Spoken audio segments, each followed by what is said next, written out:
Selamat datang di video kami. Dalam presentasi ini kami akan menjelaskan mengenai rekayasa perangkat lunak untuk melengkapi tugas mata pelajaran rekayasa perangkat lunak di Universitas Mercubuana Jakarta. Di materi ini, saya dan teman-teman akan mempresentasikan mengenai satu, tujuan perencanaan proyek, kedua, ruang lingkup proyek perangkat lunak, ketiga, sumber daya yang dibutuhkan, dan keempat, estimasi proyek perangkat lunak. Oke, saya akan menjelaskan tujuan perencanaan proyek yang nanti akan dilanjutkan oleh teman-teman saya pada poin yang akan dibahas. Oke, saya akan menjelaskan tujuan perencanaan proyek. Tujuan perencanaan proyek. Secara umum, tujuan RPL tidak berbeda dengan bidang rekayasa lain. Bidang rekayasa akan selalu berusaha menghasilkan output yang kinerjanya tinggi, biaya rendah, dan waktu penyelesaian tepat. Contoh misalkan aja pada suatu perusahaan akan menerapkan suatu proyek perangkat lunak yang baru, maka hasil output yang akan diharapkan yaitu perangkat lunak yang baru itu memiliki kinerja yang tinggi, menggantikan perangkat lunak yang sebelumnya, dan biayanya juga rendah sehingga tidak merugikan suatu perusahaan atau organisasi, dan waktu penerapan atau penggunaan atau pengimplementasian perangkat lunak yang baru itu dapat selesai secara tepat. Tujuan perencanaan proyek lebih khusus kita dapat menyatakannya satu, biasanya tujuan dari RPL rekayasa perangkat lunak atau proyek yaitu memperoleh biaya produksi perangkat lunak yang rendah, karena diharapkan perangkat lunak yang baru itu tidak merugikan pengeluaran itu, dan kedua, menghasilkan perangkat lunak yang kinerjanya tinggi, handal, dan tepat waktu. Tetapi tidak hanya handal dan tepat waktu, melainkan juga perangkat lunak yang baru itu dapat memenuhi kebutuhan pokok sehingga bisa disebut user friendly. Ketiga, menghasilkan perangkat lunak yang dapat bekerja di berbagai jenis platform. Maksud dari berbagai jenis platform yaitu perangkat lunak yang akan direncanakan dalam proyek itu dapat beradaptasi dengan jenis platform dengan kemajuan teknologi yang ada, sehingga memudahkan untuk user itu semisal dia berganti perangkat atau berganti alat media atau media kerja yang berbeda, perangkat lunak itu dapat beradaptasi sesuai dengan platformnya gitu. Dan keempat, menghasilkan perangkat lunak yang biayanya perawatannya rendah. Diharapkan perangkat lunak yang akan diterapkan itu perawatannya rendah atau hal maintenance-nya itu lebih rendah, sehingga memudahkan bagi seorang IT manager untuk melakukan rutinitas maintenance, untuk pengecekan dari perangkat lunak yang akan diterapkan. Dari semua itu saya akan menjelaskan mengenai software engineering yang merupakan bagian dari proyek rencana perangkat lunak. Software engineering sendiri terdiri dari software requirement, proses, software quality, tools, method, software design, management, software construction, software testing, dan software maintenance dan configuration management. Software requirement yang dimaksud yaitu kebutuhan dari software perangkat lunak yang akan diterapkan. Jadi kebutuhan apa yang akan dibutuhkan dalam pengimplementasian proyek perangkat lunak tersebut. Terus proses apa yang untuk membangun dari proyek perangkat lunak tersebut. Dan software quality adalah perangkat lunak yang akan dibangun itu kualitasnya bagaimana, harus dinilai kualitasnya itu bagaimana, apakah kualitasnya itu rendah atau tinggi, atau kualitasnya itu baik bagi perusahaan atau tidak. Terus tools dan method, jadi perangkat lunak yang akan itu perangkatnya apa aja yang dibutuhkan untuk membangun perangkat lunak tersebut, dan metodenya, ada cara-caranya bagaimana. Di samping itu perangkat lunak yang sudah dibangun perlu adanya desain, sehingga desain itu bisa memberi kenyamanan bagi user atau pengguna software desain atau tampilan luarnya, karena biasanya kalau user secara umum itu melihat dari tampilan luarnya. Misal perangkat lunak itu tampilan luarnya sangat user friendly, maka akan memberi kenyamanan bagi penggunanya. Terus manajemen, jadi perangkat lunak yang sudah dibangun harus adanya manajemen, sehingga apa yang terjadi dalam suatu perangkat dapat terkontrol. Sebagai IT manager, dari perangkat lunak yang sudah dikembangkan juga harus mengetahui software construction-nya, konstruksi dari software yang sudah dibangun. Terus melakukan software testing untuk mengetahui bug atau error yang terjadi. Terus melakukan software maintenance. Jadi seorang IT manager atau seorang pengembang proyek perangkat lunak juga harus melakukan maintenance secara rutin supaya terhindar dari hal-hal yang tidak diinginkan. Dan terakhir ada configuration management. software yang sudah dibangun, berbagai banyak konfigurasi yang sudah dijalankan oleh seorang IT atau perencana proyek, maka konfigurasi itu harus di manajemen sehingga jangan sampai konfigurasi itu salah di kemudian harinya.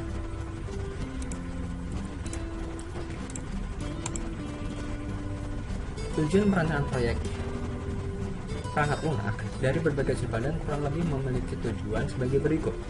Bagi project manager, tujuan proyek perangkat lunak dapat menggambarkan hasil yang ada kepada manajer senior dan stakeholder. Dan bagi anggota tim proyek, perencanaan proyek perangkat lunak yaitu dia memahami konteks pekerjaannya. Bagi manajer senior, yaitu memastikan biaya dan waktu yang dialokasikan sesuai dan berjalan dengan proyek yang ada.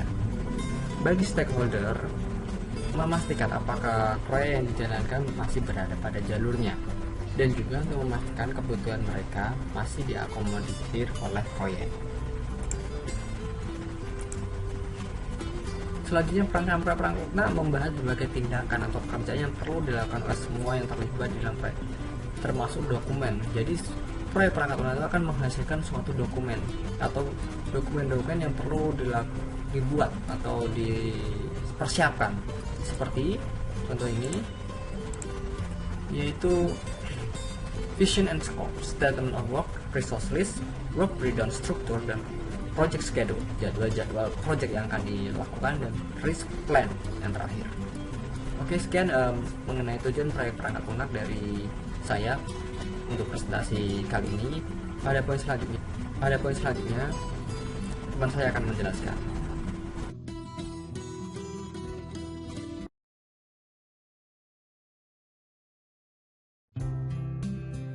Selamat malam Pak Rudi. Saya akan melanjutkan presentasi dari teman saya Dion dengan membahas slide berikutnya, yaitu definisi dari ruang lingkup proyek perangkat lunak. Jika didefinisikan secara umum, ruang lingkup perangkat lunak itu bisa disebut adalah software requirement, yang dimana itu berhubungan dengan spesifikasi kebutuhan dan persyaratan perangkat lunak tersebut yang dibutuhkan oleh perusahaan tersebut. Lalu bisa juga digambarkan, yaitu cakupannya adalah proses penentuan arsitekturnya, komponen-komponen yang dibutuhkan oleh software tersebut, lalu interface-nya atau antarmukanya, dan karakteristik lain dari perangkat lunak tersebut.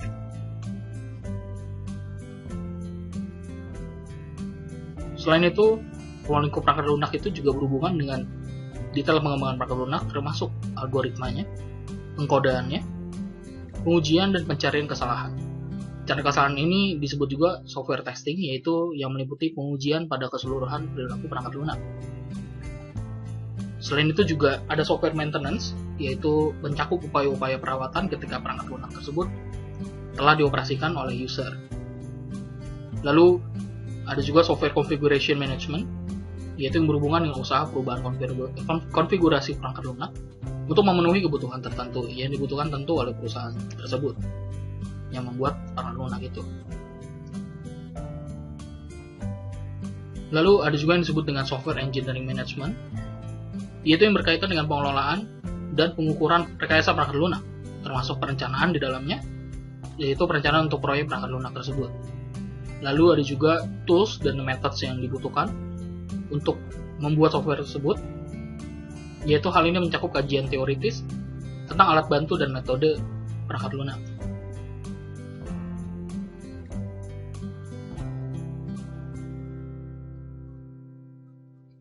Dalam ruang lingkup perangkat lunak juga ada software engineering process, yaitu yang berhubungan dengan definisi, implementasi, pengukuran, pengelolaan, perubahan dan perbaikan proses rancangan perangkat lunak tersebut.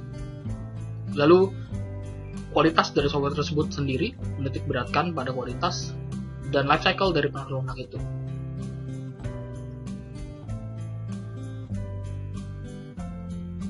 Hal pertama yang harus kita lakukan dalam suatu perencanaan perangkat lunak adalah penentuan ruang lingkup perangkat lunak tersebut. Maksud dari hal ini adalah fungsi dan kinerja yang dialokasikan untuk perangkat lunak tersebut selama rekayasa sistem. Seharusnya dapat ditaksir untuk membentuk sebuah ruang lingkup proyek yang jelas dan dapat dimengerti pada tingkat manajemen dan teknis.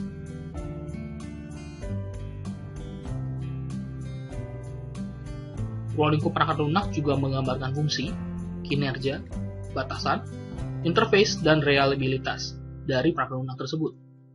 Fungsi-fungsi yang digambarkan dalam statement ruang lingkup dievaluasi dan dalam banyak kasus juga disaring untuk memberikan awalan yang lebih detail pada saat estimasi pengerjaan dimulai.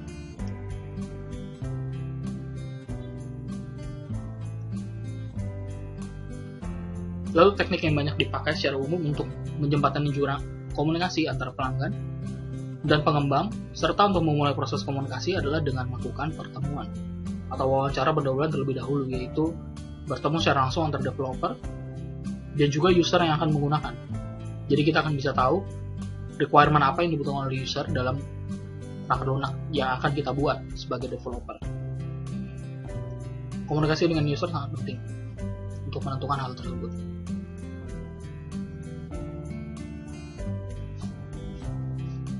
Lalu Gauss dan Weinberg mengusulkan bahwa analis harus memulai dengan mengajukan pertanyaan-pertanyaan bebas konteks, yaitu yang dimaksud dengan serangkaian pertanyaan yang akan membawa kepada pemahaman yang mendasar terhadap masalah. Masalah siapa? Yaitu orang yang menginginkan suatu solusi dengan rekayasa perangkat lunak ini. Lalu selain itu juga sifat solusi yang diharapkan, seperti apa solusinya, apakah dengan perangkat lunak atau mengubah sistem yang ada, dan juga efektivitas dari pertemuan-pertemuan itu.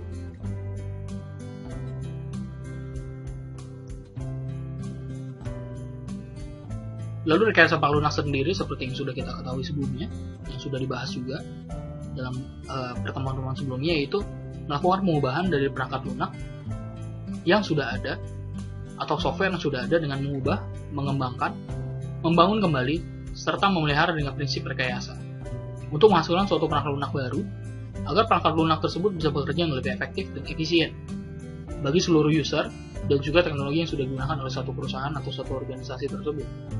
Jadi ini lebih ke arah pengembangan perangkat lunak yang sudah ada, atau bisa juga membuat yang baru, tapi dengan prinsip-prinsip yang diinginkan oleh satu user tersebut.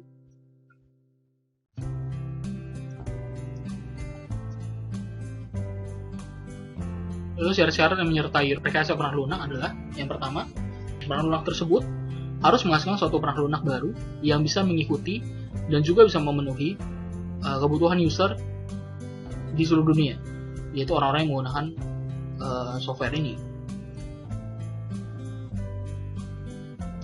Lalu yang kedua, software itu harus dilakukan pengembangan dengan menggunakan rekayasa perangkat lunak. Harus bisa dilakukan perawatan dan pemeliharaannya bisa dilakukan mengikuti perkembangan teknologi. Jadi tidak stagnan setelah kita keluarkan, setelah kita develop, lalu stuck, tidak bisa dikembangkan. Itu tidak boleh. Jadi sebagai seorang developer yang membuat software, kita harus melihat bahwa software yang kita buat harus bisa dikembangkan mengikuti perkembangan zaman. Lalu yang ketiga, software yang kita buat tersebut juga harus memiliki taraf yang efektif dan efisien yang tinggi, sehingga memudahkan setiap user dalam melakukan aktivitas yang berhubungan dengan software tersebut. Jadi user tidak membutuhkan waktu yang lama untuk belajar tentang software ini, dan juga hasil yang dikeluarkan oleh software ini juga bisa memenuhi harapan, bahkan melebihi harapan dari user tersebut. Lalu yang keempat, software yang dihasilkan dari rekayasa perangkat lunak harus bisa diuji keefektifan dan juga kebenaran dalam hasil yang dikeluarkan oleh software tersebut. Jadi selain harus efektif, juga bisa dipertanggungjawabkan output dari software ini. Demikian presentasi dari saya. Selamat malam, terima kasih.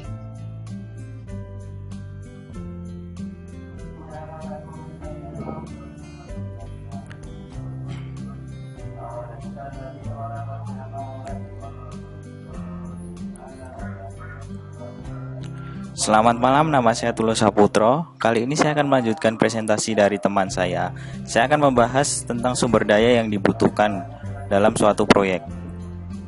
3 tipe sumber daya proyek. 1. Sumber daya manusia. 2. Sumber daya komponen software. 3. Sumber daya perangkat keras atau perangkat lunak.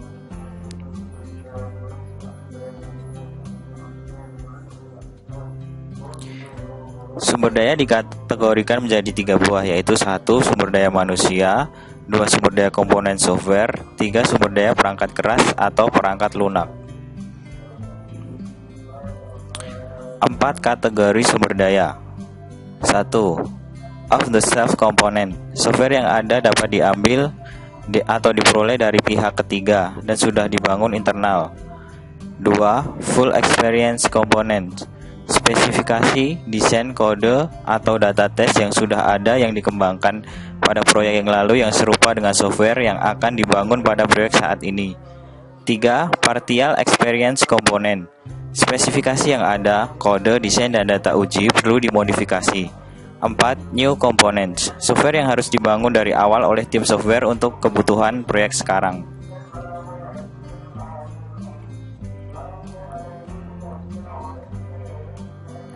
Sumber daya yang dibutuhkan, environment resource, atau sumber daya lingkungan. Lingkungan yang mendukung proyek software disebut juga dengan software engineering environment. Mereka inkorporasi atau penggabungan dari software dan hardware.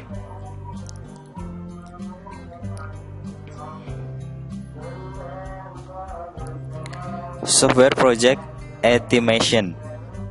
Agar meraih cost atau biaya dan usaha atau effort estimasi yang reliable, maka ada sejumlah pilihan yang dapat dipertanggungjawabkan.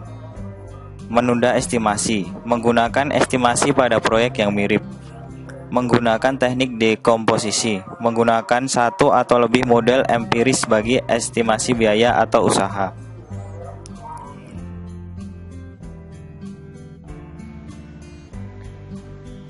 Oke, di sini saya akan menjelaskan tentang estimasi proyek perangkat lunak.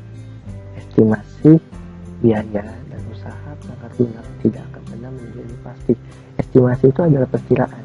Jadi masih kira-kira yang kita akan masih memperkirakan biaya itu nggak akan ada yang pasti. Makanya ini dikatakan variabel tidak akan pernah pasti. Untuk itu variabel yang terlalu banyak seperti manusia, teknik, lingkungan, politik dapat mempengaruhi biaya dan usaha yang akan kita aplikasikan untuk pengembangan perangkat lunak ini.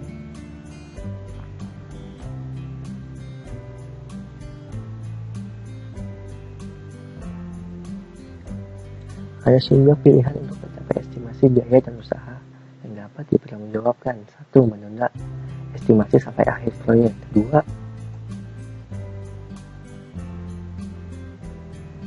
Berdasarkan estimasi pada proyek-proyek yang mirip yang sudah dilakukan. Jadi kita mereview proyek-proyek yang agak mirip dengan proyek yang akan kita lakukan, yang akan kita gunakan. Yang ketiga, menggunakan teknik dekomposisi yang relatif sederhana untuk melakukan estimasi biaya dan usaha proyek. Yang keempat, menggunakan satu atau lebih model empiris bagi estimasi usaha dan biaya perangkat lunak tersebut. Untuk teknik dekomposisi, akurasi estimasi proyek perangkat lunak didasari pada sejumlah hal. 1. Tingkat di mana perencanaan telah dengan tepat mengestimasi ukuran produk yang akan dibuat. 2. Kemampuan untuk menerjemahkan estimasi ukuran ke dalam kerja manusia, waktu dan biaya itu harus diperkirakan. 3. Tingkat di mana proyek mencapai kemampuan. Semakin tinggi proyek yang kita pegang, maka mencapai kemampuan tim kita semakin kuat. Dan yang keempat, stabilitas syarat produk serta lingkungan yang mendukung usaha pengembangan perangkat lunak tersebut. Nah, ini kita akan membahas sedikit tentang teknik dan komposisi. Dalam konteks perencanaan proyek perangkat lunak ini, ukuran berarti keluaran yang dapat dikuantitatifkan dari proyek perangkat lunak.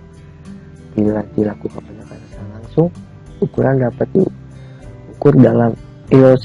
LOC itu line of code, di mana ukuran yang dijadikan sebagai acuan normalisasi. Tetapi bila dipilih pendekatan tidak langsung, ukuran dihadirkan sebagai efek atau function point, di mana estimasi terhadap kompleksitas perangkat lunak tersebut. Teknik dekomposisi ini, selama estimasi proyek perangkat lunak yang kita gunakan itu data LOC dan function point yang digunakan dalam dua cara. Satu, sebagai variabel estimasi yang dipakai untuk mengukur masing-masing elemen. Kedua, sebagai metrik baseline yang dikumpulkan dari proyek yang lalu dan dipakai dalam hubungannya dengan variabel estimasi untuk mengembangkan proyeksi kerja dan biaya. Untuk yang teknik dan komposisi ini, teknik estimasi LOC, line of code, dan function point berbeda di dalam tingkat detail yang dibutuhkan untuk dekomposisi dan target pembagiannya. Bila line of code digunakan sebagai variabel estimasi, dekomposisi menjadi sangat penting dan sering dipakai pada tingkat yang dapat dipertanggungjawabkan. Semakin besar tingkat pemisahannya, semakin akurat estimasi line of code-nya dan function point-nya yang dapat dikembangkan. Mungkin cukup sekian penjabaran tentang proyeksi perangkat lunak dari kami. Kurang lebihnya mohon maaf. Assalamualaikum warahmatullahi wabarakatuh.